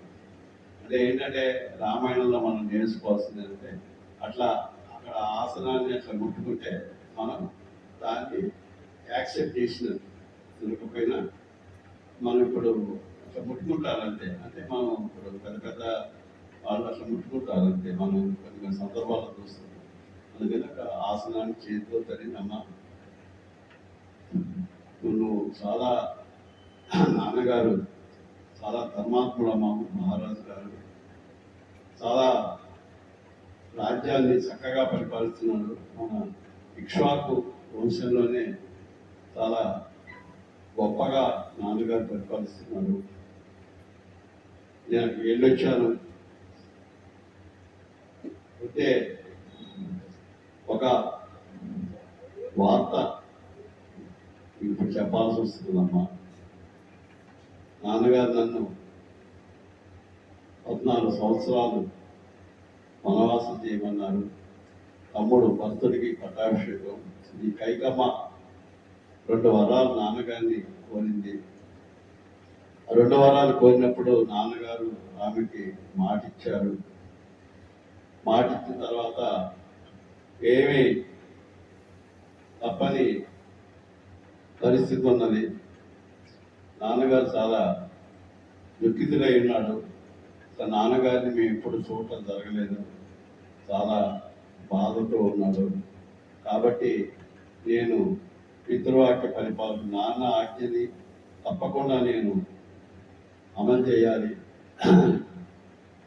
నేను అడవులకి వెళ్ళటానికి నిశ్చయించుకున్నాను. నీ ఆజ్ఞ, నీ ఆశీర్వాదం కోసం వచ్చామ్మా. నీకు తమ్ముడు ఉంటాడు, లక్ష్మణుడు ఉంటాడు, సీత ఇక్కడే ఉంటుంది, నిన్ను మంచిగా చూసుకుంటారు. నువ్వు సుమిత్ర అమ్మ వీళ్ళందరూ కూడా నాన్నగారికి ధైర్యం చెప్పి నాన్నగారిని ఈ యొక్క కష్టకాలంలో ఆయన మనసు ఎటువంటి కలత చెందకుండా ప్రశాంత చిత్తంగా ఉండేటట్టు నాన్నగారిని మీరు ఓదార్చి నాన్నగారికి మంచిగా చూసుకొని మళ్ళీ నేను 14 ఏళ్ళు ఎంతలో గడిచిపోతే నేను తిరిగి వచ్చే వరకు నాన్నగారిని జాగ్రత్తగా చూసుకోవాలమ్మా అంటే ఆమె కూడా అట్లనే పడిపోతుంది. కౌసల్యమాత ఏంటి ఇట్లా జరిగింది ఏంటి, నా కొడుకు నేను అల్లారు ముద్దుగా పెంచుకున్నాను, అల్లారు ముద్దుగా పెంచుకున్న కొడుకుని నేను ఇట్లా తీసుకుపోవాల్సి వస్తుంది, ఇట్లా వనవాసానికి పోవాల్సి వస్తుందని చాలా బాధపడ్డది. నువ్వు వెళ్ళొద్దంటుంది. నువ్వు వెళ్ళిపోతే నాకు ఎవరున్నారు, దిక్కు ఎవరు లేరు. ఎందుకంటే నాకు అటు భర్త ఉన్నా లేనట్టుగానే ఉన్నాడు, ఉన్నా లేనట్టే భర్త. ఎందుకంటే మంచిగా ఉన్న సమయంలోనే ఎప్పుడు మాతో సరిగా ఉండేవాడు కాదు, ఎక్కువ కైకిలకినే ఉన్నాడు. ఇప్పుడు ఇక పూర్తిగా భరతుడు ఎవరైతే ఇవ రాజమాత అవుతుంది. మమ్మల్ని చాలా చాలా హీనంగా చూస్తారు, చాలా హీనంగా చూస్తారు. ఇటు కుమారుడు నువ్వున్నావు అంటే నువ్వు వనవాసానికి వెళ్తున్నావు. జ్ఞాతులు ఎవరున్నారు, ఎవరు లేరు. నా గతి అదో గతి. అందుకని నాకు మన్నమే సత్యం, నాకు ఏ పాలు పోవట్లేదు. ఆయన నువ్వు అడవులకు వెళ్ళబోకు నాయన. నువ్వు తండ్రివి, వాక్యం ఎంత విలువ ఇవ్వాలో ఎంత గొప్పది. తల్లిది కూడా అంతే. తల్లి, తండ్రి, గురువు, ఈ ముగ్గురు మాత్రమే వినాలి. తల్లి వినాలి, తండ్రిది వినాలి, గురువుది వినాలి. ఇంకోటి చెప్తాను అన్న రామ, సముద్రుడు తల్లికి కొద్దిగా అపరాధం చేస్తాడు. సముద్రుడు రాజు చేసినప్పుడు ఆ తల్లికి చేసినటువంటి అపరాధం వల్ల చాలా శిక్ష అనుభవించాల్సి వస్తుంది సముద్రుడు. పిప్పలాదుడు ద్వారా, పిప్పలాదుడు అంటే దదీచి మాస్టర్ కొడుకు పిప్పలాదుడు. ఆ పిప్పలాదుడు ఆ దదీచి వెన్నెముక తీసుకుపోతే విధులు అది వస్తే కురిక్షని నీటిలో వదిలిపెడతాడు. ఆ కురిక్ష ఇచ్చేస్తుంది. దాంతో సముద్రుడు చాలా ఇబ్బంది పడతాడు. నాన్న తల్లిని ఇబ్బంది పెట్టినా అంతే అంటే, అమ్మా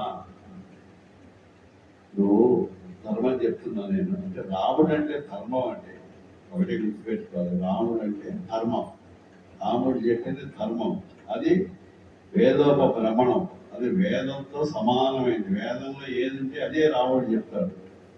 శాస్త్రంలో ఏదుంటే అదే రాముడు చెప్తాడు. అమ్మా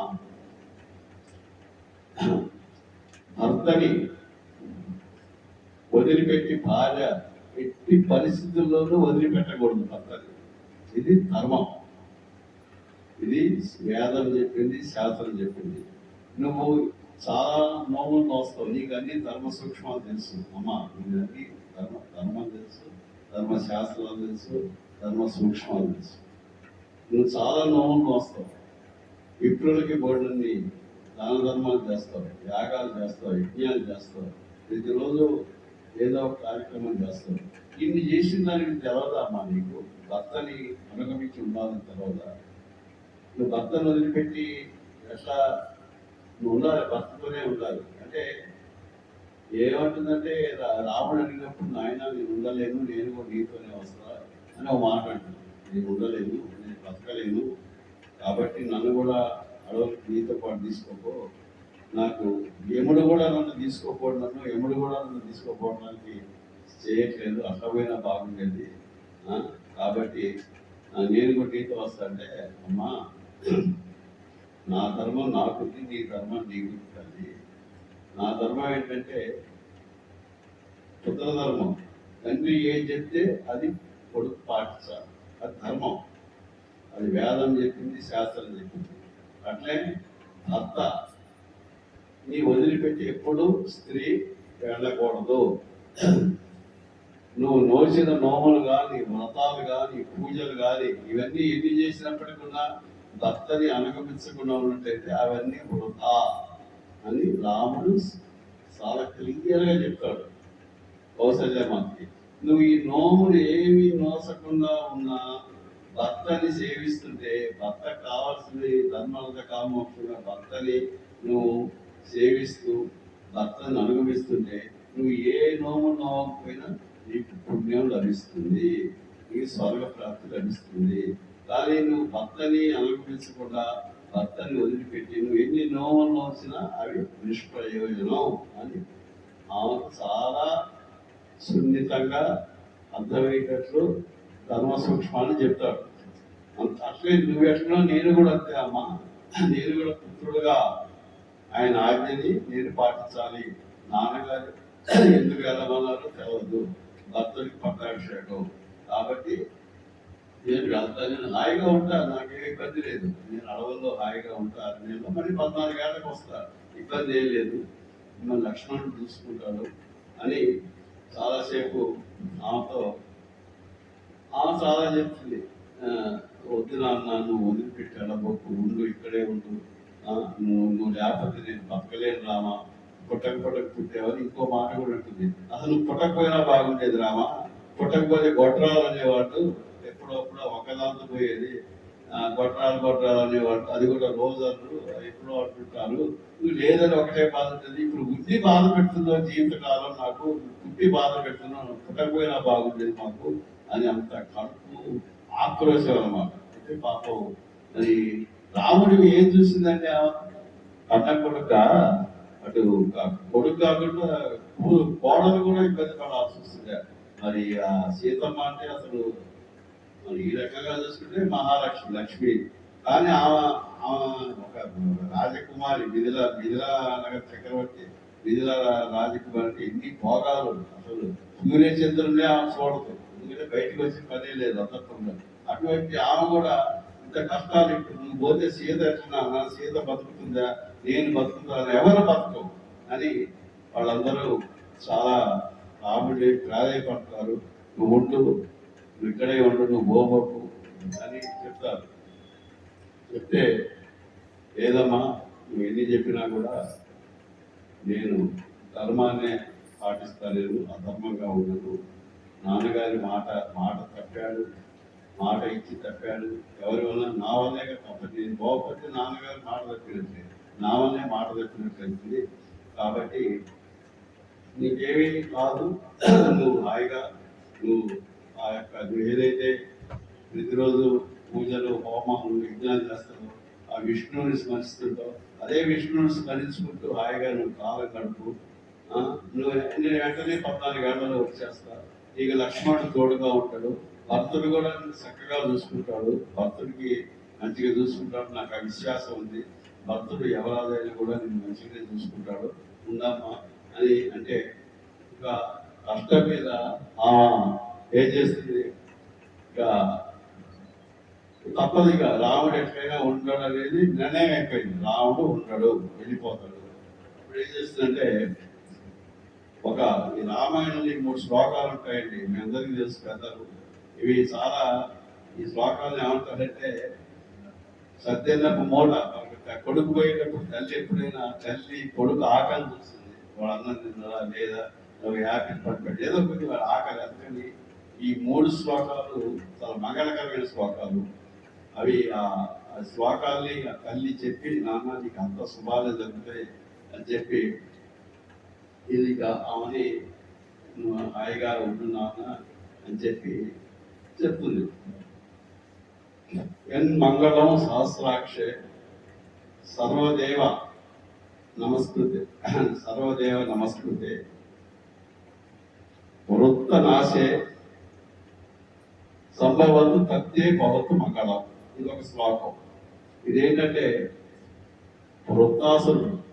వృత్రాసురుని ఇంద్రుడు జయించడానికి యుద్ధంలోకి వెళ్తున్నప్పుడు దేవతలంతా నీకు మంగళం జరగాలి, నీకు మంగళం జరగాలని ఆయన దేవతలను ప్రార్థిస్తారు. అట్లే ఆయన నేను కూడా నీకు వనవాసంలో నీకు మంగళం జరగాలని నేను ప్రార్థిస్తున్నాను.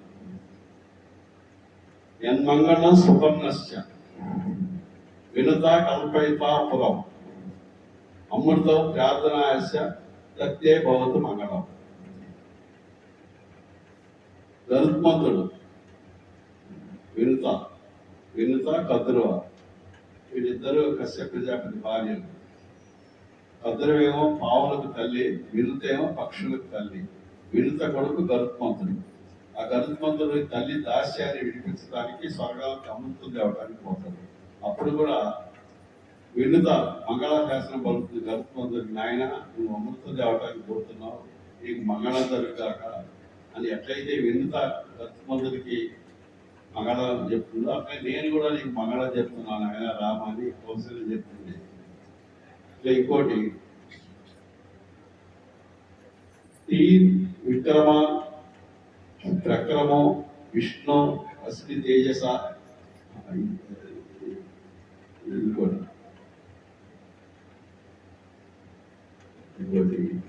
3వ శ్లోకం ఏదో ఉంటుంది. 3వ శ్లోకం ఏంటంటే అది ఈ మన అమృతోత్పాదనే దైక్షానం గుణతో వజ్ర కలదస్య యత్ అదితి మంగళం ప్రాత తత్తే భవతు మంగళం. ఈ మనకి ఇది వచ్చినప్పుడు ఇప్పుడు క్షీరసాగర్ మందరంలో ఆ సమయంలో దేవదానంకి వచ్చినప్పుడు అతిథి మంగళం జరగాలని, దేవతలకి మంగళం జరగాలని కూడా అతిథి కోరుకుంటుంది. అట్లనే నేను కూడా కోరుకుంటున్నాను నాన్న, నీకు మంగళం జరగాలి. నువ్వు అడవిలోకి పోయినప్పుడు పులులు, సింహాలు, ఏనుగులు, మదపటి ఏనుగులు, పాములు, జింకలు, క్రూర మృగాలు, రాక్షసులు, చాలా రకాల వాళ్ళు వస్తారు. వాళ్ళందరి వల్ల నీకు ఎటువంటి అమగణం జరగకుండా శుభం జరగాలి నాయన అని ఎన్నో మంగళాశాసనాలు కౌశల్యాదేవి ఇచ్చి రాముడికి రాముడి చుట్టూ ప్రదక్షిణ చేస్తుంది కౌశల్యాదేవి. అప్పుడు రాముడు తల్లి పాదాలకు నమస్కరించి అమ్మ నన్ను ఆశీర్వదించి నేను మంచిగా వస్తా అని చెప్పి అప్పుడు విమానంగా అక్కడి నుంచి సీతమ్మ వాళ్ళ దగ్గరికి పోతుంది. సీతమ్మ దగ్గరికి ఇన్ఫర్మేషన్ ఇవ్వలేదు, మళ్ళీ కౌశల్య వరకు ఇచ్చారు. సీతమ్మ దగ్గరికి వెళ్తాను. సీతమ్మ ఏంటంటే అక్కడ అందరు ఎదురు చూస్తుంటారు, రాముడు వచ్చాడు, పట్టాభిషేకం జరగాలి కదా, పట్టాభిషేకం ఇదంతా జరగాలి అని సీతమ్మ ఎదురు చూస్తుంటే సీతమ్మ వచ్చిన తర్వాత సీతమ్మ దగ్గరికి వెళ్ళిన తర్వాత ఆ మాటలు ఈ మాటలు మాట్లాడిన తర్వాత కొద్దిగా ఎట్లయినా భార్య కదండి, ఆ భార్యకి చెప్పాలంటే కొద్దిగా ఇంత బాధాకరమైన విషయం చెప్పాలంటే కొద్దిగా విచలితులైనాడు. అంటే కొద్దిగా కొద్దిగా కొద్దిగా మనిషిలో తేడా కనపడింది. కొద్దిగా అంటే ఈ విషయం ఆమెకు ఎట్లా చెప్పాలి, సీతమ్మ చెప్తే ఎంత బాధపడుతుంది, నేను లేకుండా సీత ఉండగలుగుతుందా అనే మొదలు పట్టు. అంటే ఆమె కూడా రాముల వారిని చూసి రాముల వారిని చూసి ఏదో తేడాగా ఉంటే కొద్దిగా మనిషి విచలితుడై ఉన్నాడనే ఉద్దేశంతో ఏంటి అట్లా ఉన్నారు ఏంటంటే ఏం లేదు మంచిగానే ఉంది, నేను ఇట్లా నాన్నగారి దగ్గరికి పోయించాను, నేను 14 ఏళ్ళు వనవాసానికి వెళ్ళాలి, 14 ఏళ్ళు వనవాసానికి వెళ్ళాలి, భర్తుడు పట్టాభిషేకం నా బదులుగా భర్తుడికి యవరాజ పట్టాభిషేకం జరుగుతుంది, ఇప్పుడే వెంటనే వెళ్ళిపోవాలి, నేను నారు చీరలు కట్టుకొని వెళ్ళిపోవాలి, నేను వెళ్ళిపోతున్నా వెళ్ళాలి. కాబట్టి ఇది ఇతను నాన్నగారి ఆజ్ఞ ప్రకారం నేను ధర్మబద్ధంగా శాస్త్రం ఏం చెప్పిందో దాని ప్రకారంగా వెళ్ళటం నా ధర్మం. సీత ఓ వైదేహి, నువ్వు హాయిగా ఇక్కడ ఉండి మా మాతృమూర్తి కౌశల్యాదేవి బావగోగులు క్షేమాలు చూసుకో. అట్లనే దశరథ మహారాజు గారికి కూడా వారి అవసరాలను, వారి ఆరోగ్యం కూడా బాగలేదు, చాలా వృద్ధుడైపోయినాడు, వారిని కూడా జాగ్రత్తగా చూసుకొని. ఇంకొక ముఖ్య విషయం, మైథిలి సీతమ్మ వారికి పేర్లు ఇవన్నీ మైథిలి, వైదేహి, జానకి. జానకి అంటే జనక మహారాజు గారి కూతురు జానకి, మిథిలానగర్ చక్రవర్తి కూతురు మైథిలి, విదేహరాజులు వాళ్ళు వైదేహి, జానకి, మైథిలి, సీత అసలు పేరు. ఇది కాకుండా రమ అని కూడా పేరు ఆమె. రమ అంటే లక్ష్మీదేవి. అయితే నీకు ఇంకోటి చెప్తున్నా, సీత భర్తుడు ఇప్పట్లాగా ఇంతకు ముందులాగా భర్తుడిని నీ మధ్యగా చూడటం అనేది అది కాదు. ఇప్పుడు ఆయన యవరాజు కాబోతున్నాడు, రాజు ఆయన మనందరికీ, ఇక్కడ ఉన్న వాళ్ళందరికీ కూడా ఆయన ప్రభువు రాజు. నువ్వు ఆయనకి చాలా మర్యాదతో మాండవి, శృతి, కీర్తి, ఓర్మిళ వాళ్ళు ఎట్లున్నారో నువ్వు కూడా వాళ్ళతో పాటు ఉండాలి తప్ప నువ్వు నా గుణగణాన్ని పొగట్టం కానీ భర్తుల దగ్గర నువ్వు ఇంకొక గొప్పగా ప్రవర్తించడం కానీ ఉండకూడదు. చాలా మర్యాదగా ప్రవర్తించాలి. ఆయన మన రాజు, కోసల దేశానికి ప్రభు ఆయన. కాబట్టి దాన్ని గమనంలో దృష్టిలో ఉంచుకొని జాగ్రత్తగా ఉండాలి. ఎప్పుడు మాట్లాడేటప్పుడు కానీ ఇంకో రకంగా కానీ చాలా జాగ్రత్తగా తీసుకొని ఆ యొక్క భక్తుల్ని రాజుగానే చూడాలి తప్ప నీకు మరిదైనట్టును, నీకు పుత్ర సమానమైనట్టును నువ్వు ఆ దృష్టితో చూడబట్టి ఒక రాజుగా గౌరవించాలి. నువ్వు ఆ రాజ్యంలో ఉన్నటువంటి ఒక పౌరురాలుగానే ఉండాలి, కుటుంబ సభ్యురాలుగా తప్ప అని చెప్పి ఇవన్నీ చెప్పి నేను వెళ్తున్నా. నువ్వు అంటే అప్పుడు సీతమ్మ వారు అంటారు, రామ ధర్మాన్ని నాకు కూడా తెలుసు, నువ్వు ధర్మంగానే మాట్లాడుతున్నావా చెప్పు అంటే ధర్మంగానే మాట్లాడుతున్నా.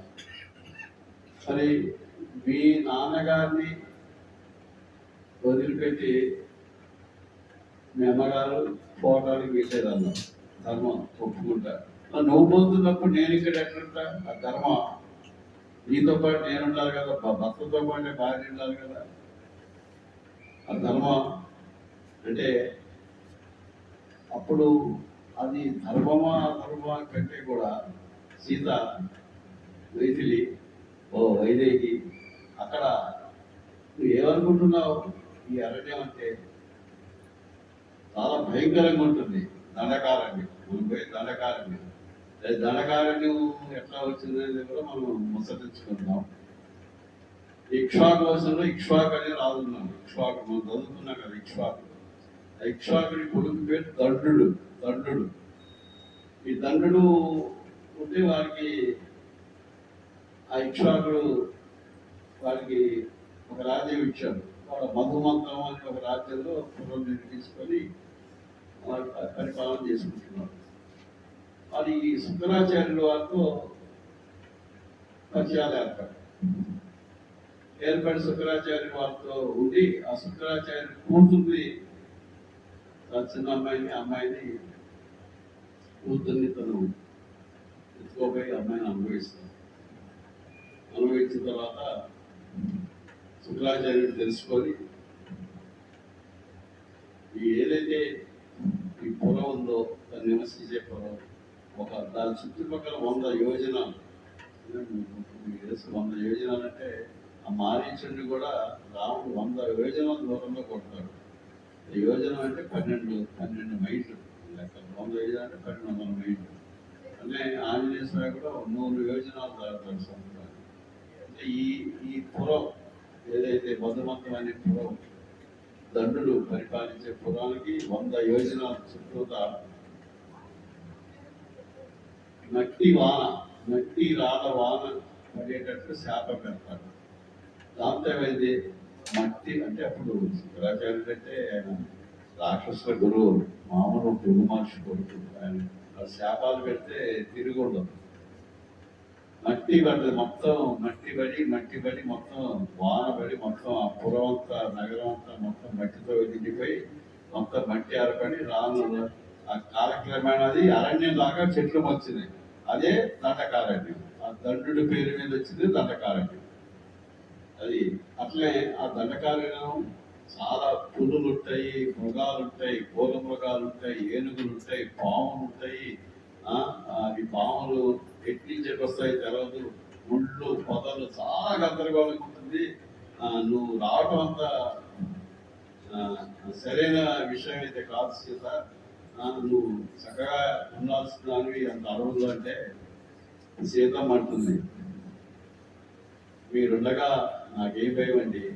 ఎన్ని పాములైనా ఎన్ని మృగాలైనా పెద్ద ఏనుగులు, సింహాలు, పులులు, జిక్కలు, పాములు అన్ని క్రూర మృగాలు కానీ రాక్షసులు కానీ మిమ్మల్ని కనుక చూసినట్లయితే అన్నీ భయపెట్టిపోతాయి. అంత గొప్ప శక్తి మీలో ఉంది అని సీతమ్మ అంటుంది. అయినా కూడా రాముడు ఒప్పుకోడు. నువ్వు లేదు, ఇక్కడే ఉండాలి అంటే అప్పుడు సీతమ్మ అంటుంది, మా నాన్న నన్ను కన్యాదానం చేశాడు కానీ ఒక పురుష రూపంలో ఉన్న స్త్రీకి ఇచ్చి పెళ్లి చేశాడు మా నాన్న అనుకుంటాను నేను. మా నాన్న అనుకుంటాడు మీ యొక్క పిరికితనాన్ని చేశాడు. చూడండి సీతమ్మ కూడా ఎట్లా మాట్లాడింది. మాట్లాడచ్చా? మా నాన్న కన్యాదానం చేశాడు నన్ను మీకు ఇచ్చి, కానీ మా నాన్నకి తెలవదు మీరు పురుష రూపంలో ఉన్న స్త్రీ. అంటే స్త్రీ అంటే అసలు కదా, ఇప్పుడు మాట్లాడలేదు కదా అని అట్లా అని నేను మీతో వస్తాను. ఎట్టి పరిస్థితుల్లో ధర్మం భక్తని అనుగమించడమే ధర్మం, కాబట్టి నేను మీతో అరణ్యానికి వస్తాను అని ఆమెతో బతికిలాడింది. ఏడ్చింది, మీరు లేకపోతే నా జీవితమే లేదు అని నేను చనిపోతాను. అసలు గతి అంటే భర్తే గతి. పుత్రులు కానీ, తల్లి కానీ, తండ్రి కానీ, కొడుకులు కానీ, బంధువులు కానీ ఎవ్వరూ గతి కాదు. ఒక్క భర్తే గతి. ఇహలోకంలో కానీ పరలోకంలో కానీ ఒక భర్త వల్లే గతి మారుతుంది. మీరు అటువంటి మీరే నన్ను వద్దంటే నేను ఏమైపోవాలి? నేను మీతోనే వస్తాను. మీతో వచ్చి మీకు ఎటువంటి ఇబ్బంది లేకుండా ఆ దర్భలు అవన్నీ నేను తొక్కుకుంటూ పోయిన తర్వాత నా వెనకాల మీరు రాని మీకు మెత్తగా ఉంటాయి. నాకు అక్కడ ఏవైతే ఉన్నాయో నేను ఆ సెలయేళ్ళు, పావురాలు, నెమళ్ళు, తర్వాత ఇవన్నీ చూసి నేను హాయిగా ఉంటాను. నాకు అయోధ్య కంటే అదే అందంగా ఉంటుంది. మీరు ఎక్కడ ఉంటే అదే నాకు అయోధ్య. నాకు ఇక్కడ ఉంటే మీరు లేకుండా నాకు ఇది అడవితో సమానం అని నేను వస్తానని చెప్తే రాముల వారు కూడా సరే నువ్వు రా, నాతో పాటు రాని అంత మటుకు ఆమెకి పర్మిషన్ ఇచ్చాడు. పర్మిషన్ గ్రాంట్ చెప్పి సీతమ్మ గారు నాతో పాటు నువ్వు కూడా రావచ్చు.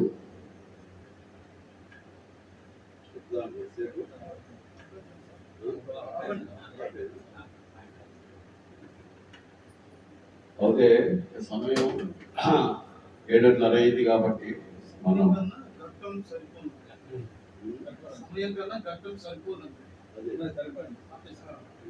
ఇప్పుడిగా వనవాసం మళ్ళీ చెప్పుకుందాం. ఇంకా ఉంది, ఇంకా మధ్యలో ఇంకా లక్ష్మణుడిది అదంతా. ఏదైనప్పటికీ ఈరోజు శుభదినం. కొద్దిగా బాధ కూడా ఉంటుంది. అయోధ్య కాండ ఏంటంటే ఉన్న కాండల్లో చాలా ధర్మం ఉన్నటువంటి కాండ. ప్లస్ ఇంకోటి ఏంటంటే మనకు కన్నీళ్లు కూడా వస్తాయి. ఎందుకంటే ఇంత కష్టాలు పడుతున్నారు వీళ్ళని. కన్నీళ్ళు వచ్చినా మనకు తప్పదు. మనం మనం ఏమి మనం అయిపోయే ముందు ఒక రామనామం ఒక 5 నిమిషాలు చెప్పుకున్నాం. అనుకుంటున్నాం కానీ చెప్పడం జరగట్లేదు. అందుకని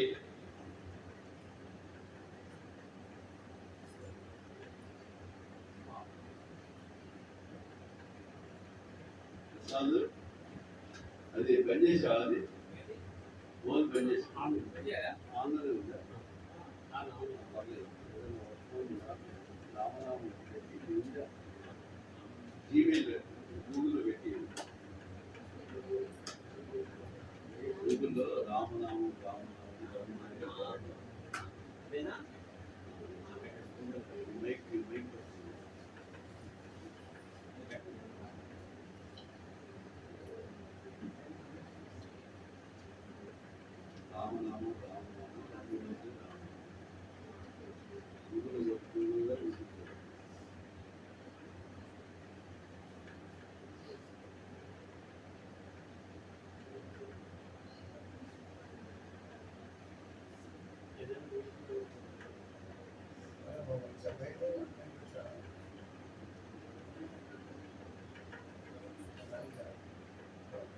ఈ 2-3 స్టాంజాలు పాడి చేద్దాము.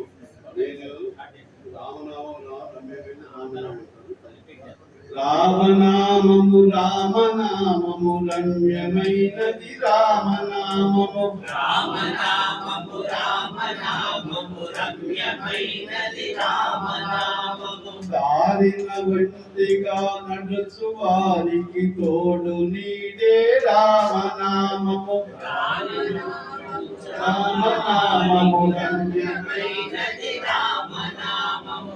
నారదాది మహామునీంద్రులు నమ్మినది శ్రీరామనామము. రామనామము రామనామము రమ్యమైనది రామనామము. కోరి కొలిచిన వారికెల్లరికి కొంగు బంగరు శ్రీరామనామము. రామనామము రామనామము రమ్యమైనది రామనామము. వారి కృష్ణాయను ద్రౌపది పలికినది శ్రీరామనామము.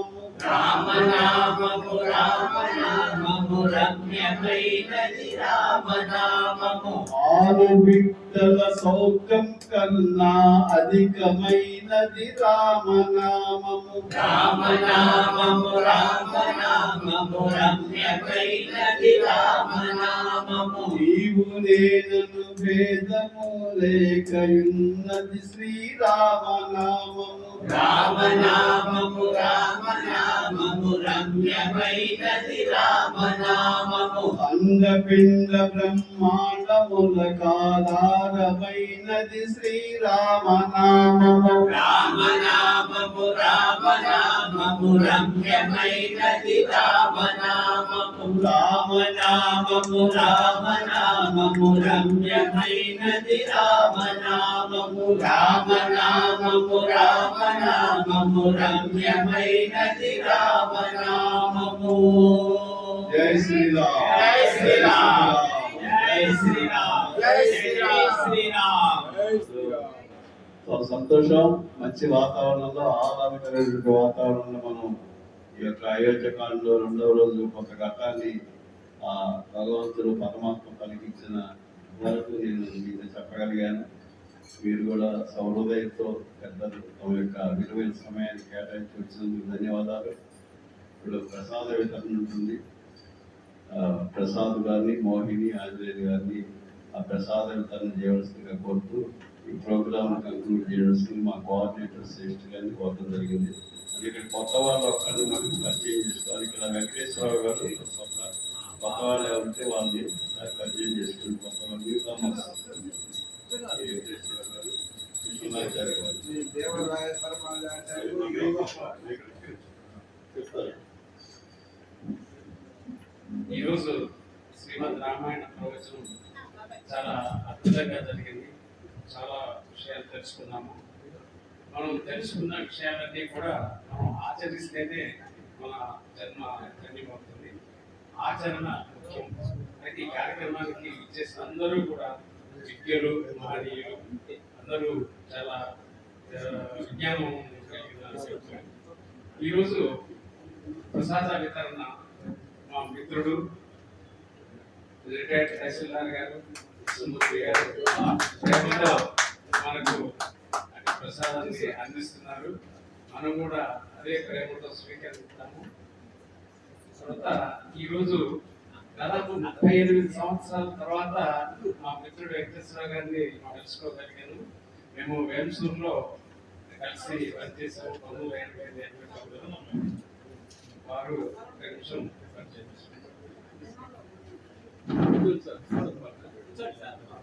నా పేరు డబ్బుకొండ వెంకటేశ్వరరావు.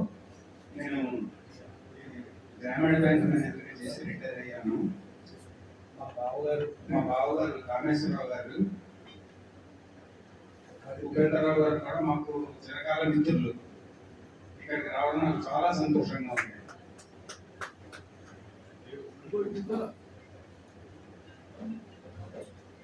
నా పేరు కృష్ణమాచారి, స్వగ్రామం కల్లూరు.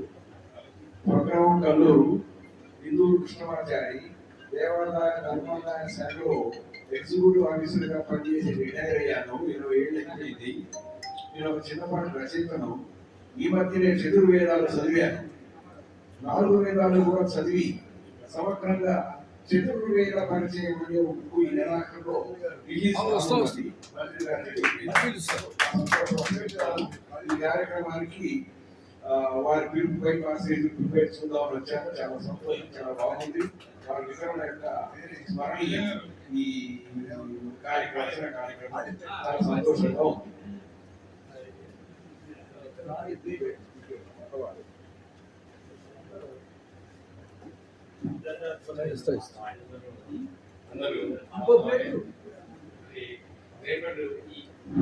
ఈ రోజు ప్రవచనం రేపు యథాతథంగా మన శ్రీమాన్ పిఎస్ రాజన్ గారి అక్షర రూపంలో మనకు వచ్చేస్తుంది. కాబట్టి 2 నిమిషాలు ఈ రోజు కార్యక్రమం రేటు రానంటుంది. ఈరోజు నిజంగా రాముడి యొక్క గుణగణాల్లో మనం ఎలా బిహేవ్ చేయాలి, రాముడు అందరితో కలుపుకుంటూ అందరినీ ఎలా పలకరిస్తాడు అనేది, అందరిని పలకరించడం అనేది గురించి చాలా బాగా చెప్పారు.